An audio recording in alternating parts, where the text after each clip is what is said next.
একদম সকাল সকাল চলে এলাম সাহাদার দোকানে। এটা হচ্ছে গারুলিয়া। আজকে অল্প মাংস নেব, কিন্তু একটা স্পেশাল জিনিস নেব, দেখতে থাকো। কিছু নিলে হয়ে যাবে না? হ্যাঁ,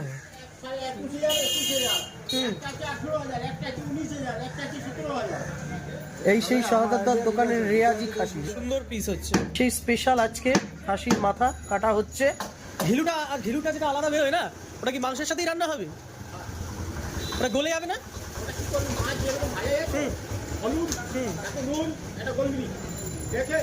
তেলের মধ্যে মাছ ভাজা যায়, সেরকম ভেজে দিলে তোমার ভালো স্বাদ লাগে।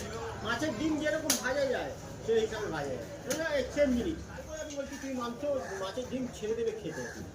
এটা খাওয়ার পর সেই জিনিস না, খাজানা আছে পুরো। গ্রিলটা বার করে দিব? হ্যাঁ হ্যাঁ, গিলুটা আলাদা বের করে দাও। সিস্টেমই আলাদা। হ্যাঁ, একটু একটু একটু হাতে নাও, একটু হাতে নাও। লাভলি, এটাই হচ্ছে আসল সেই খাজানা।